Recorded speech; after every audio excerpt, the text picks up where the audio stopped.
عليكم ورحمة الله وبركاته. ازيكم حبايبي، عاملين ايه؟ معاكم مطبخ اكلة سما من اكل كله بيتي وسهل ولذيذ. والنهاردة باذن الله هنعمل مع بعض الفطاير المحشية بطريقة بسيطة وسهلة جدا، تنفع للانش بوكس المدارس، فطار للعشاء للرحلات، بطريقة سهلة وبسيطة وطعمها لذيذ جدا جدا، وعجينة هشة وطرية وناعمة جدا جدا. يلا نبدأ بمكوناتنا وبطريقتنا ونقول بسم الله الرحمن الرحيم.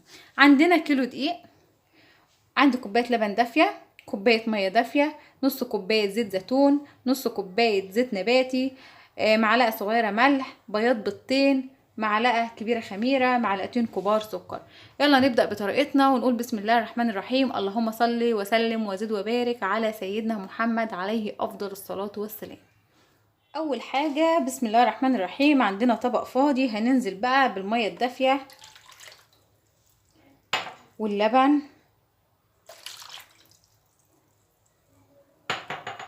والسكر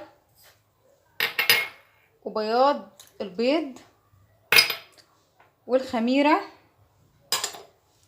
والزيت نباتي وزيت الزيتون. زيت الزيتون يا حبايبي في العجين بيبقى حلو جدا جدا، والملح، وقلب كل المكونات بتاعتنا مع بعض.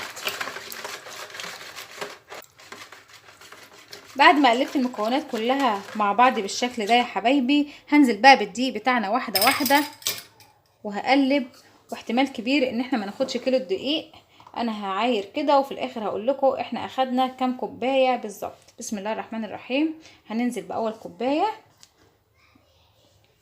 الثانيه، وثلاث كوبايات، واقلبهم.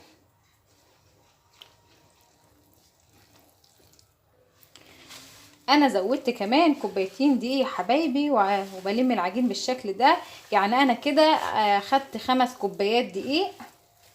بلم العجين وهشوف لو محتاج هزوده كمان، محتاجش يبقى كده خلاص. هلم بالشكل ده كده.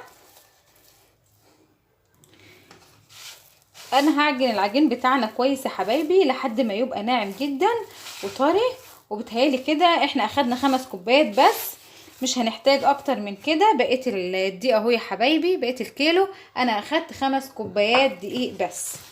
هلم العجين كويس وعجنه لمدة دقيقتين كده.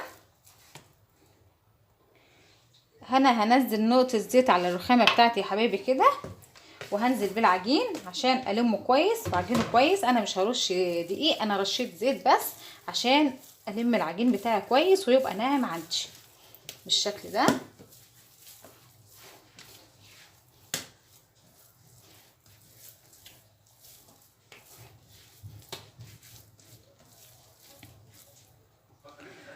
وبكده يا حبايبي شايفين العجينه معايا عامله ازاي، طريه ازاي جدا. انا عايزاها طريه وناعمه بالشكل ده عشان تدي فطاير معانا هشه وناعمه جدا جدا. انا بعد ما عجنت العجينه بالشكل ده كده بجيب بقى الطبق واحطها فيه. لو حسيتي وانت بتعجني ان العجينه بتاعتك طريه جدا وعايزه شويه دقيق وبتلزق، بتزوديها شويه دقيق. لقيتها كده ما بتلزقش، خلاص بتعجنيها بشويه زيت، تلميها بزيت وخلاص. انا هسيبها بقى في مكان دافي لمدة نص ساعة او ساعة لحد ما تخمر ويتضاعف حجمها.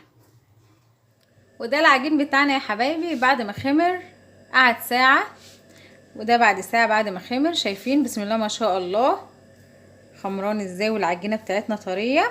اللهم صل وزد وبارك. هاجي بقى عند صينية دهنتها زيت، هجيب بقى كور العجين بتاعنا كده. بسم الله الرحمن الرحيم، اعملوا كور كده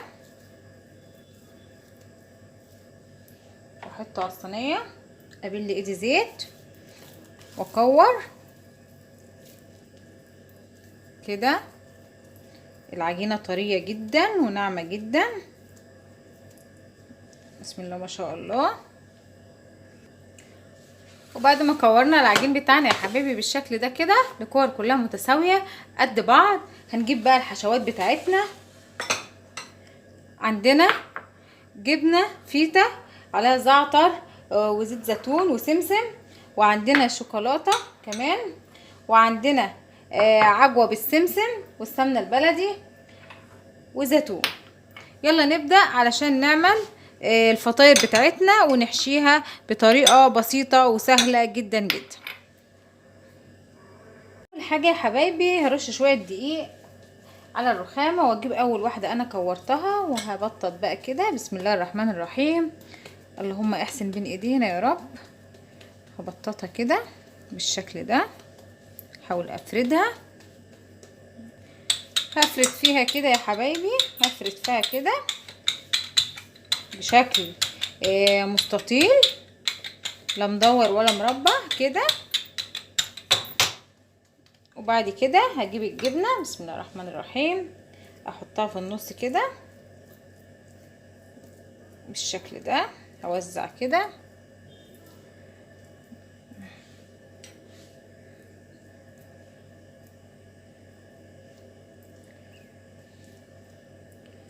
والزيتون،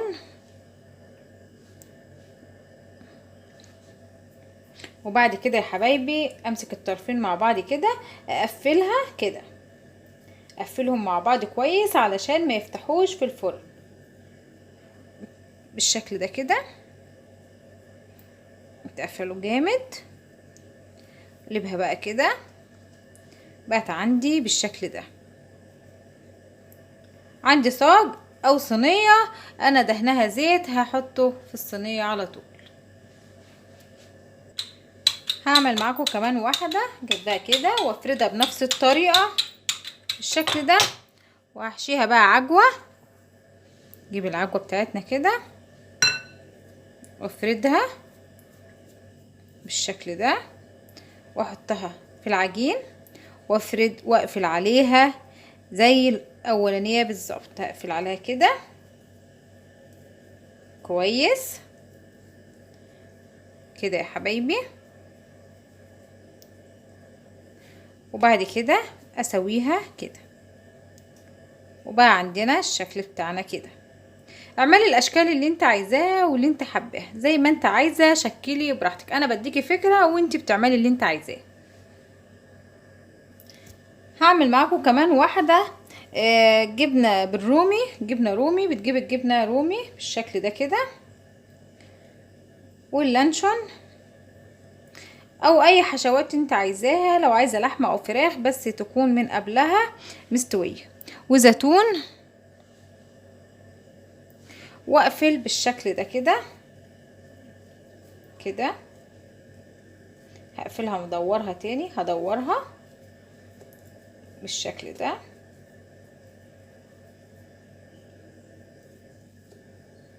وبعدين افردها كده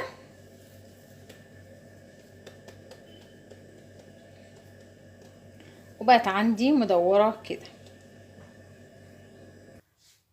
وبكده يا حبايبي نكون خلصنا الفطاير بتاعتنا، خلصناها حشيناها كلها وقفلناها بالشكل ده. هنسيبها بقى في مكان دافي لحد ما تختمر لمدة نص ساعة، وبعد كده هندخلها الفرن على طول مع بعض. ودي الفطاير يا حبايبي بعد ما سبتها خمرت لمدة ربع ساعة بس مش اكتر بالشكل ده. عندنا بقى صفار البيضتين اللي احنا اخدنا منهم البياض، حطيت لهم معلقتين لبن وهقلبهم كويس علشان هندهن بيهم وش الفطاير. هقلبهم بالشكل ده كويس، وكمان حطيت عليهم رشة فانيليا علشان زفارة البيض. بعد ما قلبتهم بالشكل ده بقى هدهن وش الفطاير بتاعتنا. هنجيب الفرشة بتاعتنا وندهن كده. بسم الله الرحمن الرحيم. صفار البيض بيخلي عندك الفطاير لونها ذهبي جدا، زي ما اي حد بيسأل يقول لي ليه انا عايز العجين بتاعي دايما وشه صفري واصفر. هو صفار البيض اللي بيخلي العجين يا حبايبي صفري جدا. هدهن عندي الفطاير بتاعتنا كده بالراحة بالشكل ده. بسم الله الرحمن الرحيم، ربنا يحسن بين ايدينا. هدهن كده يا حبايبي بالشكل ده كده، كلها. وبعد كده انا مشغله الفرن على درجه حراره 250 على اعلى درجة علشان ادخل الفطاير على درجة حرارة عالية عشان ما تنشفش معايا في الفرن وتطلع معايا هشة وطرية جدا جدا. هنيجي بقى للقرص المدورة بتاعتنا يا حبايبي كده، احنا هنعمل لها بقى شكل من فوق كده. بسم الله. بالزيتون هنحط الزيتون كده بالشكل ده، الشكل اللي انت عايزاه. لو عايزه تسيبيها ساده سيبيها ساده براحتك، مفيش فيها اي مشكله. انا بس هحط الزيتون هعمل فيها شكل بالشكل ده.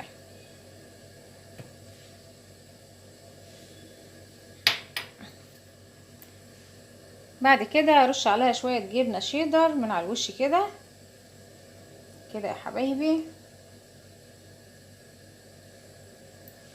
بعد كده بقى هدهنها صفار البيض بالشكل ده كده، بالشكل ده.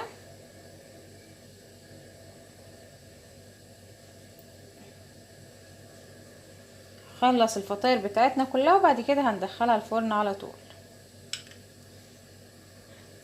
هنيجي بقى للفطاير بتاعتنا يا حبايبي. بعد ما عملتها ببياض بصفار البيض، بعد ما حطيت عليها صفار البيض كده على الوش، هنيجي بقى بحبة البركة بالشكل ده على الوش كده. هحط عليها حبة البركة كده، تبقى حلوة قوي يا حبايبي، وبصراحة مغذية جدا للأطفال هي والسمسم بالشكل ده كده.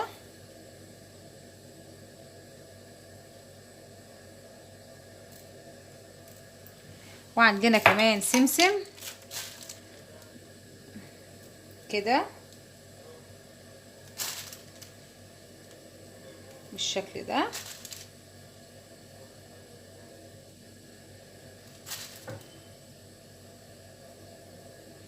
وكمان حبة على القرص بتاعتنا الفطاير بتاعتنا كده. وبكده يكون عندنا الفطاير جاهزة. هدخلها على درجة حرارة 250 لحد ما تستوي لمدة من 10 دقايق لربع ساعة مش اكتر، لحد ما تستوي وتحمر من فوق ومن تحت. هحطها على اخر رف على الشبكة واشغل الشواية. ودي الفطاير بتاعتنا يا حبايبي بعد ما طلعت من الفرن. شايفين بسم الله ما شاء الله، حاجة جميلة جدا وهشة جدا جدا. شايفين بسم الله ما شاء الله، عجينة هشة وطرية جدا جدا. شايفين بسم الله ما شاء الله، الله اكبر. حلوة قوي للاطفال وهم رايحين المدرسة وهم رايحين الدروس او في الفطار. الله الله الله الله. شايفين العجينة بتاعتنا هشة ازاي وطرية جدا. بسم الله ما شاء الله، الله اكبر. ولا ريحتها تحفة تحفة تحفة. شايفين يا حبايبي كمان الفطاير بتاعتنا المدورة ما شاء الله حلوة قوي قوي قوي. بسم الله ما شاء الله، هي لسه سخنة. شايفين ما شاء الله الجبن بسم الله ما شاء الله حلوة جدا وطرية، حلوة قوي. تنفع للاطفال زي ما قلت لكم في المدارس وفي الرحلات والفطار والعشاء. فطاير لذيذة جدا وبعجينة هشة. لو عجبتك الوصفة اعملي لايك وشير وسبسكرايب لكل فيديوهاتنا على اليوتيوب، واللي مشتركش عندنا يشترك تحت في كلمة اشتراك قصاد قناة مطبخ سما. ياريت تضغطوا على كلمة اشتراك وتفعلوا زر الجرس وتضغطوا على كل علشان يوصلك كل فيديوهاتي اول باول. كنتم في مطبخ اكل السما، من اكل كله بيتي وسهل ولذيذ. والسلام عليكم ورحمة الله وبركاته.